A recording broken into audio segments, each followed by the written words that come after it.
Today is November 28th, 2020. It's been almost a month since the 2020 presidential election took place. Election day was on November 3rd this year.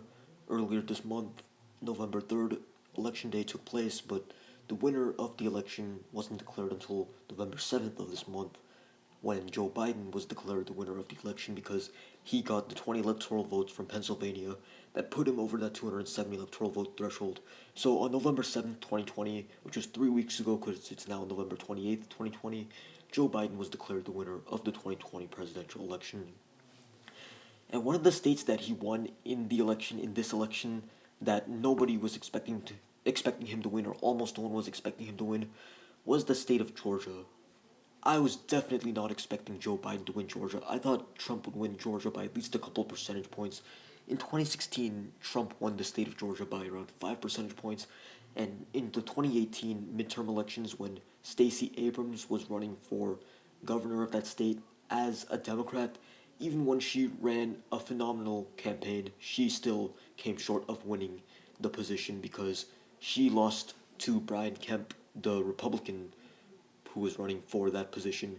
Stacey Abrams, the Democrat, lost to Brian Kemp, the Republican, in that state by around 1 percentage point, maybe even a little less. But even when Stacey Abrams ran a really good campaign, she came short of winning, and that's why I thought that Trump would win the state of Georgia pretty easily. But in a surprise turn of events, Biden ended up winning that state, and it seems like the main reason why Biden won Georgia was because a lot of new people came out to vote in this presidential election in the state of Georgia. And Stacey Abrams, the person I was just talking about, she's actually a big reason why Georgia went to Joe Biden in this presidential election. Stacey Abrams got thousands of new people to vote in this presidential election that otherwise would not have voted, and those people ended up voting for Joe Biden, and that is why he was able to win that state because the margin between Trump and Biden was really narrow, and those votes, those extra votes for Joe Biden, ended up making the difference because he ended up winning that state. Now I predict that Joe Biden, if he runs again in 4 years from now, he will win the state of Georgia again. But if Joe Biden does not win the state, if Joe Biden does not run in 4 years from now, then whoever the Democratic nominee is in the 2024 presidential election, the Democratic nominee will win the state of Georgia again in 4 years from now because Georgia has consistently moved more and more towards the left in the past decade. In the 2016 election compared to the 2012 election, Georgia had moved left by several percentage points. And that happened again, obviously, because Trump won it in 2016, but not now. Georgia moved to the left between 2016 and 2020 because 2016 Trump won the state by 5 percentage points, but in 2020 Joe Biden won it by less than 1 percentage point. So Georgia is one of the states that I think will continue to move to the left in the next 4 years, but I want to talk about in this video what other states could continue to shift either leftward or rightward between now and 2024, and which states will continue to vote for Democrats in 4 years from now in the next presidential election, and which states will flip flop from either they vote for Democrats now and later they'll vote for Republicans or the other way around. I want to talk about that in this video. In the 2024 presidential election, which states will move more towards the left, which states will move more towards the right.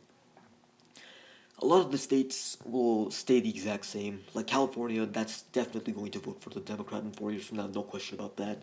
New York, gonna vote for the Democrat for sure. Wyoming's gonna vote for the Republican for sure.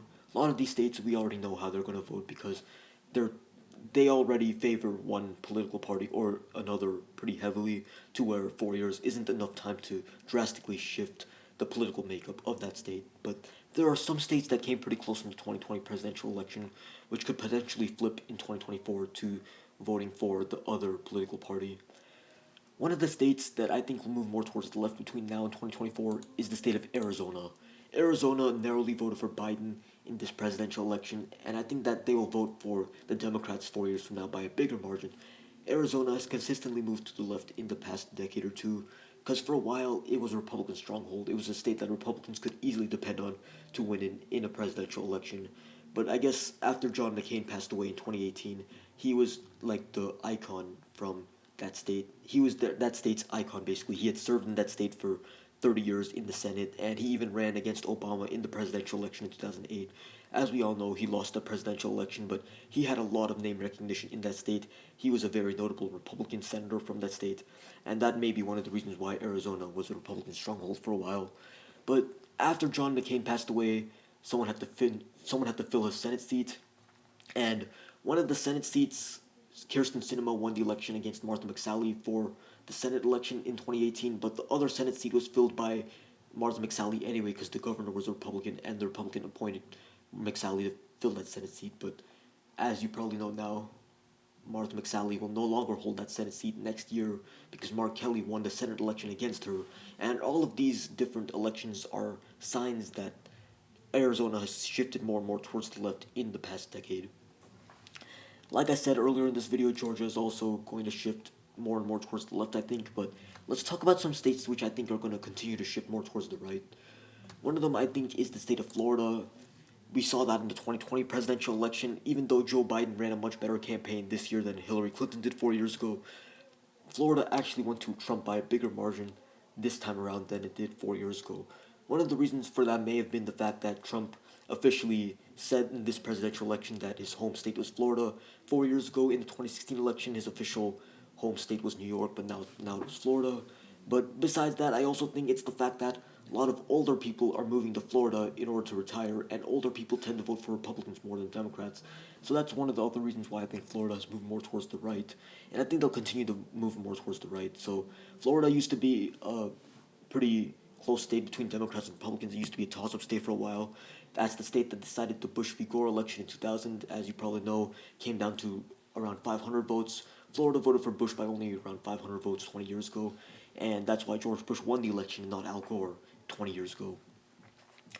Now, besides Florida, another southern state, a lot of these states are southern states that are shifting pretty drastically because a lot of people immigrate to that when they come from other countries, especially Mexico, a lot of these people immigrate to one of the southern states, either Arizona or Texas. In the case of Cubans who vote for Republicans more than Democrats, actually, they immigrate usually to Florida, and that's one of the other reasons why Florida has become more and more Republican because Cubans who generally vote for Republicans more than Democrats, often choose the state of Florida to immigrate to when they're leaving Cuba because Florida is the closest state to Cuba in terms of geography. So it would make sense that from that aspect, Florida has shifted more and more towards the right. But I also think that a lot of senior citizens moving to that state, that's also another reason why Florida has moved towards the right. Texas is a state that I think will continue to move towards the left, and I think it'll be a toss-up state for the most part in 2024. I think Republicans will still have a slight edge in 4 years from now, but it'll be a slight edge. I think that Democrats will have a decent chance of winning that state in 4 years from now. It has consistently moved towards the left. In 2016, Texas voted for Trump by 8 to 9 percentage points, but this time around, the state only did so by around 5 or 6 percentage points. Although the shift is a bit less than I expected, I was expecting Trump to win that state only by 4 percentage points or 3 percentage points, but they still voted for Trump by 6 percentage points, which is actually a bigger margin than what I expected. So I think that not Florida, Texas will still lean towards the Republicans 4 years from now, but it'll be a lot closer to being a toss up state in that year. So Texas is another state. I think Ohio is a state that will definitely continue to shift towards the right. Even when Biden ran a better campaign than Hillary Clinton did 4 years ago in 2016, Trump was still able to win the state of Ohio by a pretty comfortable margin this time around. 4 years ago, I believe Trump won the state of Ohio by around 8 percentage points. This time around, even when Biden ran a better campaign than Clinton did, Trump still won Ohio by around 8 percentage points. Ohio has consistently moved towards the right in the past decade or two. We can see that in the 2012 presidential election, Ohio voted for Obama. In the 2008 presidential election, Ohio voted for Obama. For a long time, for the past few decades in fact, Ohio was known as the bellwether state because before 2020 happened, before this presidential election took place, Ohio had decided the winner of every presidential election since 1964. What I mean by that is that every single presidential election winner since the 1964 presidential election onwards, the winner of the presidential election won the state of Ohio. Obama won Ohio both in 2008 and 2012. Trump won Ohio in 2016. Bush won Ohio. Bush Jr. won Ohio in both 2000 and 2004. It was the bellwether state. It was a good indicator of who was going to win the presidential election. But now Ohio has moved too far to the right to be a good bellwether state. It's no longer a good indicator of which candidate is doing better in a presidential election because a lot of people have left that state, so the demographics of of that state have really shifted. And what that means is that it is no longer a good indicator of what the country as a whole thinks of a certain presidential candidate. Ohio has moved too far to the right to be a good bellwether state, and I think they'll continue to move to the right a bit more in 2024. Iowa, I think, is in a similar situation as Ohio. I think Ohio and Iowa are similar in many ways. Just like Ohio, Iowa voted for Obama in both 2008 and 2012, but just like Ohio, Iowa also flipped towards Trump in the 2016 presidential election. And just like Ohio, Iowa voted for Trump pretty comfortably in this presidential election, even though Biden ran a better campaign now than Clinton did 4 years ago. So I think Iowa's going to follow Ohio in that Iowa, Iowa will continue to move towards the right a bit more between now and 2024. So I think those are the main states that are going to have a noticeable shift politically between now and 2024. Arizona, Texas, Georgia will move more towards the left, and Florida, Ohio, and Iowa will move more towards the right. Florida, Ohio, and Iowa all voted for Trump in this presidential election. Georgia and Arizona voted for Biden. Texas voted for Trump in this presidential election, but by a slimmer margin than 4 years ago. If we add up the number of electoral votes from the three Republican states and the three Democratic states, for the Republican states, we get 29 plus 18 plus 6, 47 plus 6 is 53. So that's 53 new electoral votes that the Republicans could gain.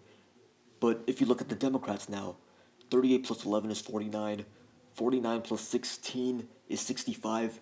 That's 65 new electoral votes that the Democrats could gain from Texas, Arizona, and Georgia because Texas has quite a lot of electoral votes. Texas has 38 electoral votes. It's the second most populous state in the country, so it would make sense that it would have quite a lot of electoral votes. But as you can see, the Democratic states have more electoral votes in total than the Republican states. And what this means is that the shifts that are going to happen in the next 4 years will benefit Democrats a lot more than the Republicans because a lot of these southern states will continue to shift more and more towards the left, especially Arizona and Georgia and Texas. But I also have a feeling that North Carolina and South Carolina could also see shifts towards the left in the next 4 years or even the next 8 years. Those states I'm not as sure about. I don't think the data is as conclusive for those two states as it is for Arizona, Georgia, and Texas. We can see clearly that these three states that I just mentioned, Arizona, Texas, Georgia, have consistently moved towards the left in the past decade. And I think that the upcoming shifts that will likely happen in these states will really help out the Democrats a lot. It'll definitely help out the Democrats more than the Republicans. So it looks like the Republicans will have fewer safe states in the 2024 presidential election than they did this time around. So, one thing that I think the Republicans should do if they want to still have a chance of winning presidential elections in the future without seriously changing up their policy platform, I think they should really hone in on the Rust Belt states more, like Minnesota, Wisconsin, and especially Pennsylvania, but also Michigan.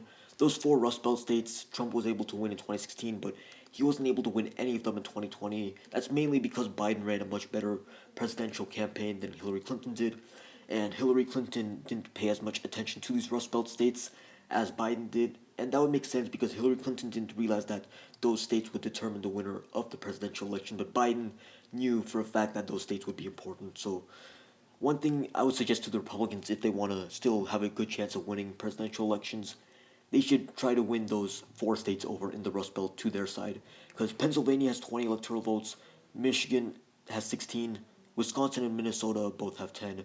So if you add those up, that's 20 plus 10, 30 plus 10, 40 plus 16, that's 56 electoral votes that they could hold on to if they campaign in those four states properly. 2016 taught us that those states could easily vote for Republicans if the Republicans use the right rhetoric, use the right campaigning strategy, but since the Republicans are going to lose a lot of electoral votes in the South, especially with Texas, but also with Arizona and Georgia, and possibly the Carolinas in the next few years, I think that if they want to still have a chance at winning the presidential elections in the future, they should really try to win over those Rust Belt states.